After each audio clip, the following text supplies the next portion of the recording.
Hello students, welcome back to our channel. দেখো, NEET এক্সামে প্রত্যেক বছর নিটের কথা যদি বলি আমি, তো অ্যাটমিক স্ট্রাকচার থেকে না তোমার দুখানা কোশ্চেন দেয়, দুটো এমসিকিউ তো মিনিমাম দেবেই। ওকে, দেখো, এবং অ্যাটমিক স্ট্রাকচার খুব ইম্পর্টেন্ট, জানো তোমরা, মার্কস স্কোর করার জন্য। অ্যাটমিক স্ট্রাকচার যেমন কেমিস্ট্রিতে থাকে তেমন মডার্ন ফিজিক্সেও থাকে, তোমাদের ফিজিক্সে। তো দেখো, এবছর আমি যদি নিট 2026-এর কথা বলি, তো তোমার দেখবে নিট 2026-এ অ্যাটমিক স্ট্রাকচার থেকে দুটো কোশ্চেন আসবে, এবং কোয়ান্টাম নাম্বার থেকে এবছর কোশ্চেন আসার হাইলি চান্স আছে। রিজন হচ্ছে একটাই, 2023-তে কোয়ান্টাম নাম্বার থেকে দিয়েছিল, 2024-এও দিয়েছিল, 2025-এ কোনো কোশ্চেনই দিইনি। তার মানে বুঝতে পারছো 2026-এ কোয়ান্টাম নাম্বার কতটা ইম্পর্টেন্ট। দেখো, কোয়ান্টাম নাম্বার অতটা কঠিন কোনো ব্যাপার না, ইজি ব্যাপার। আমি একদম জাস্ট 2 থেকে 3 মিনিটের ভিতর কনসেপ্ট ক্লিয়ার করবো, 5 থেকে 6টা নিটের কোশ্চেন করে দেবো। ওকে, একদম সহজ বিষয়। দেখো, কোয়ান্টাম নাম্বার জানো, কোনো একটা অ্যাটমে কোনো অরবাইটালে ইলেকট্রনের পজিশান ডিটারমাইন করতে যে নাম্বার ইউজ করে তাকে বলে কোয়ান্টাম নাম্বার। ঠিক আছে, দেখো, বেসিক্যালি তোমার 4 টাইপসের কোয়ান্টাম নাম্বার আছে। প্রথম যে কোয়ান্টাম নাম্বার থাকে তাকে আমরা বলি প্রিন্সিপাল কোয়ান্টাম নাম্বার, সেটাকে স্মল এন দিয়ে ডিনোট করা। এনের ভ্যালু 1, 2, 3, 4 এমন পরপর চলতে থাকে। ওকে, তারপর দেখো সেকেন্ড যে কোয়ান্টাম নাম্বার, এটা কিন্তু খুবই ইম্পর্টেন্ট। সেটা হচ্ছে তোমার সেকেন্ড কোয়ান্টাম নাম্বার নাম হচ্ছে তোমার হচ্ছে azimuthal quantum number. Azimuthal quantum number, ঠিক আছে, এটাকে স্মল এল দিয়ে ডিনোট করা হয়।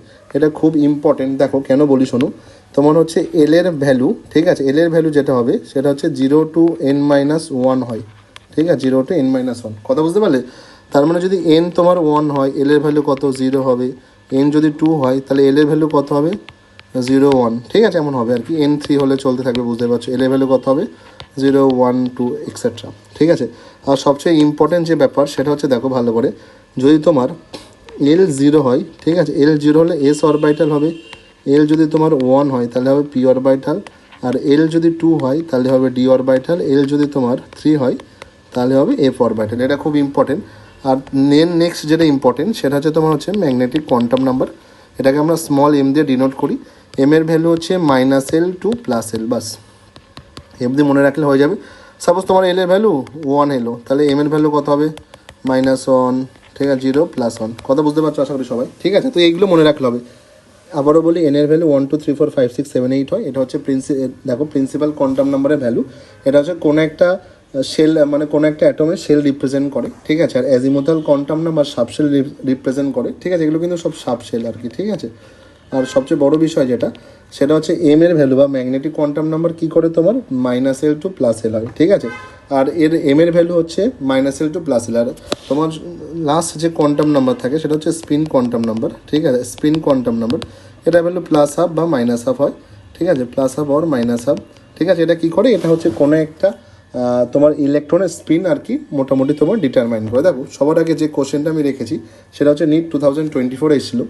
ঠিক আছে, আশা করি বুঝতে পারছো সবাই। দেখো এখানে তখন বলেছে, দেখো আমাদের হচ্ছে মোটামুটি, দেখো প্রথমে এম এল মানে কিন্তু এম এল যেটা না, এটা মানে তোমার কিন্তু অ্যাজিমুথাল কোয়ান্টাম নাম্বার। ঠিক আছে, আর দেখো তোমার এম এস যেটা আছে এটা মানে হচ্ছে স্পিন কোয়ান্টাম নাম্বার।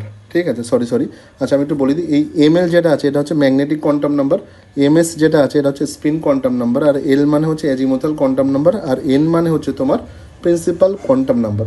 তার মানে দেখো, যদি আমাদের বলে, দেখো প্রথম থেকে আমরা যাই পরপরই। দেখো প্রথমে যেটা দেখো সেটা হচ্ছে তোমার হচ্ছে কী আছে, প্রথম যেটা আছে সেটা হচ্ছে magnetic quantum number. Magnetic quantum number কী করে? কোনো একটা অরবাইটালের ওরিয়েন্টেশন তোমার ডিটারমাইন করে। তারপর এস মানে বুঝতে পারছো স্পিন কোয়ান্টাম নাম্বার, এটাও কী করে? Orientation off spin off electron determine করে। আর তারপরে যেটা আছে দেখো ভালো করে, এল কী করে? এল হচ্ছে কোনো একটা অরবাইটালের শেপ ডিটারমাইন করে। আর এন কী করে? এন হচ্ছে কোনো একটা অরবাইটালের সাইজ কেমন হবে সেটা আর কি ডিটারমাইন করে। ওকে, তারপর দেখো যদি বলে কোয়ান্টাম নাম্বারের সেট রুবিডিয়ামের, এখানে আমি অপশন লিখিনি, রুবিডিয়ামের অ্যাটমিক নাম্বার তোমার কত হবে? দেখো রুবিডিয়ামের কথা যদি বলি আমরা, রুবিডিয়ামে দেখবে অ্যাটমিক নাম্বার কত হয়? 37। তো যদি আমরা ইলেকট্রনিক কনফিগারেশন করি রুবিডিয়াম মানে বুঝতে পারছো হিলিয়াম, নিয়ন, আর্গন, ক্রিপ্টন মানে তোমার কত হবে? 36 হয়ে যাবে। তারপর আসে কত? 5s1। তার মানে আমাদের 5s1, আচ্ছা এখানে লাস্ট ইলেকট্রন হতো, হ্যাঁ, quantum number for rubidium last electron, রুবিডিয়ামের লাস্ট ইলেকট্রনেরটাই আর কি চেয়েছিল। তো দেখো 5s1 যদি তোমার হয় লাস্ট তোমার হচ্ছে অরবাইটাল, তাহলে এন এর ভ্যালু কত হবে বলো তো? 5 হবে। আর এস আছে না, এস এর জন্য এল এর ভ্যালু কত? 0 হবে। এল এর ভ্যালু 0 হলে এম এর ভ্যালু 0 হবে, আর এস এর ভ্যালু +1 বা -1 এটা লিখলে হয়ে যাবে। আশা করি বুঝতে পারছো। দেখো তারপর যে জিনিসটা আছে সেটা হচ্ছে আউটবাউ প্রিন্সিপাল। আচ্ছা দেখো, এটা একটু লেখা এখানে ভুল হয়ে গেছে। আউটবাউ প্রিন্সিপাল দেখো ভালো করে বোঝো। আউটবাউ প্রিন্সিপালে কী হয়, এন প্লাস এল এর ভ্যালু যার বেশি হবে তার এনার্জি বেশি হবে। এখানে ডিক্রিজিং অর্ডারে বলেছে, ডিক্রিজিং অর্ডার মানে জানো বড় থেকে ছোটো। দেখো এখানে তোমার এন এর ভ্যালু কত 4, এল এর ভ্যালু কত 3, মানে কত আসবে 6 আসবে। এখানে আসবে কত 5 প্লাস 1, দ্যাট মিনস 6 হবে। এখানে কত আসবে তোমার 5 প্লাস 3 মানে কত 7, আর এখানে কত আসবে 6 প্লাস 1, দ্যাট মিনস তোমার আসবে 7। আচ্ছা দেখো এখানেও 7 আছে, এখানেও 7 আছে, মানে দুটো জায়গায় এন প্লাস এল এর ভ্যালু 7 আছে। তার মানে যেটাতে দেখবে এন এর ভ্যালু বড় হবে তার এনার্জি সবচেয়ে বেশি হবে। তার মানে আমরা যদি আনসার লিখি তাহলে আনসার এমনই হবে 6p হবে, তারপর হচ্ছে 5f হবে, তারপরটা দেখি আরেকবার কী ছিল আমাদের। দেখো তারপর হচ্ছে তোমার 4dতেও 6 এসেছিলো, তারপর তোমার 5pতে এসেছিলো, তার আগে কী হবে 5pটা আগে হবে, তারপর হচ্ছে 5p হবে, তারপর তোমার হবে হচ্ছে 4d। বাস এইভাবে আর কি তোমার আর কি এটা অ্যারেঞ্জ করতে দেয়। নিট 2019-এ এসেছিলো, ঠিক আছে। তারপর দেখো এটাতে যেটা ছিল আর কি, এখানে যে কোশ্চেন আছে 2007-এ যেটা, সেটা হচ্ছে কোনটা পসিবল না। দেখো প্রথম যদি এন এর ভ্যালু 3 হয় তো এল এর ভ্যালু কত হবে, এল এর ভ্যালু আরামসে 0 1 2 হবে, তার মানে এল এর ভ্যালু 0 হয়। এল এর ভ্যালু 0 হলে এম এর ভ্যালু কত হবে তোমার 0 হবে, এটা ঠিক আছে। ওকে, একটা কথা বলি শোনো, সবসময় দেখবে ডিক্রিজিং অর্ডার। দেখো যেমন এন আর এল কখনো সেম হবে না, এই জন্য এটা কিন্তু ভুল আছে। তারপর দেখো এন এর ভ্যালু 3 আছে, সরি এন এর ভ্যালু 4 আছে, তার মানে এল এর ভ্যালু 3 হতে পারে, ডিক্রিজিং অর্ডার। এবার এটা 3 হলে এটা কি -2 হতে পারে, তার মানে ঠিক আছে। এল এর ভ্যালু যদি ভালো করে বোঝো, এন এর ভ্যালু 1 হয় তাহলে এল এর ভ্যালু 0 হতে পারে, বাট এল এর ভ্যালু যদি 0 হয় তাহলে এটা -1 হবে, কখনো হবে না, তার মানে এটাও কিন্তু হবে না। এটা যদি এন এর ভ্যালু 3 হয় এল এর ভ্যালু 2 হতেই পারে, বাট দেখো এল এর ভ্যালু 2 হলে তোমার কিন্তু এম এর ভ্যালু কত হবে -2 -1 0 +1 +2, তার মানে +3 কখনো হবেই না, তার মানে এটাও পসিবল হবে না। যদি বলো পসিবল কোয়ান্টাম নাম্বারের সেট কোনটা, তাহলে তোমরা এখান থেকে আরামসে দুটো দেখতে পাবে। এগুলো অপশান ছিল, আমি অপশান লিখি না, ঠিক আছে। তারপর দেখো এটা বলেছে, দেখো আরও একটা বড় বিষয় যেটা, সেটা হচ্ছে দেখো অরবিটাল কোয়ান্টাম নাম্বার বের করা যায় আরামসে, ঠিক আছে। সেটা মানে এরকমভাবে লিখতে হয় √L × L+1 × h/2π।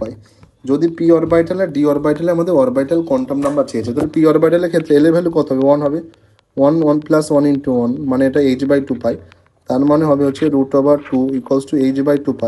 এটা যদি কাটাকুটি করি আমরা তাহলে কত হবে h/√2π, এরকমই লিখলে হয়ে যাবে। ওকে, তোমার তারপর ডি অরবিটাল বলেছে, ডি অরবিটাল এল এর ভ্যালু কত হবে 2 হবে, তাহলে এটা কত হবে √2 × 2 + 1 × h/2π, এটা মানে কত হবে 3 √6 × h/2π। এটা আরও যদি ভাঙা যায়, ঠিক আছে, লিখতে পারো, সে হচ্ছে √3 দেখো √3/h/√2π। এটাও কিন্তু লেখা যায়, অনেক সময় দেবে এইচ কাট থাকে, এইচ কাট মানে হচ্ছে h/2π হয়, তোমরা জানো এই ভ্যালুটা।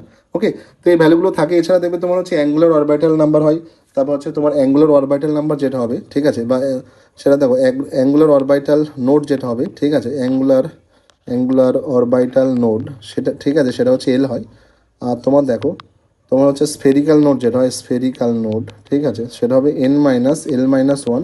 আর টোটাল নোড যদি বলে, টোটাল নোড, তাহলে দেখো দুটো যদি আমরা অ্যাড করি l + n-l-1, তাহলে এটা কাটবে, তাহলে কত হবে n-1। সাপোজ 1 মিনিট দাও, আমাদের যদি কেউ বলে বা কোনো কোশ্চেন থাকে আমাদের, ঠিক আছে, যে বলে সাপোজ তোমার হচ্ছে 3D অরবিটালের অ্যাঙ্গুলার নোড, তোমার হচ্ছে স্ফেরিক্যাল নোড, আর হচ্ছে তোমার অ্যাঙ্গুলার নোড, স্ফেরিক্যাল নোড, আর যদি বলে তোমার হচ্ছে টোটাল নোড কটা হবে, তাহলে দেখো অ্যাঙ্গুলার নোড মানে কত, এল এর ভ্যালু হবে, ডির জন্য এল এর ভ্যালু কত হবে 2 হবে। তারপর স্ফেরিক্যাল যদি বলে তাহলে কত n-l-1, এন আছে কত 3 আছে, এল আছে কত, এল এর ভ্যালু 2 আছে, -1 করলে কত 0 হবে। আর টোটাল নোড কত হবে n-1, এন এর ভ্যালু আছে কত, এন এর ভ্যালু 3 আছে, আর মাইনাস হচ্ছে 1 করলে কত হবে 2 হবে। তার মানে তোমার অ্যাঙ্গুলার নোট হবে 2, স্ফেরিক্যাল নোট হবে 0, আর টোটাল নোট হবে 2। আশা করি বুঝতে পারলে। দেখো এবছর কোয়ান্টাম নাম্বার থেকে আরামসে নিট 2026-এ কোশ্চেন দেবে, ঠিক আছে। আশা করি বুঝতে পারলে সবাই। এছাড়াও যদি কোনো ইম্পর্টেন্ট টপিক লাগে খুব অল্পভাবে 2 থেকে 3 মিনিটে বুঝিয়ে দেবো, প্লাস আমি নিটের কোশ্চেনও করে দেবো। যদি ভিডিও ভালো লেগে থাকে চ্যানেল সাবস্ক্রাইব করে দিও, লাইক করে দিও, বন্ধুদের শেয়ার করে দিও।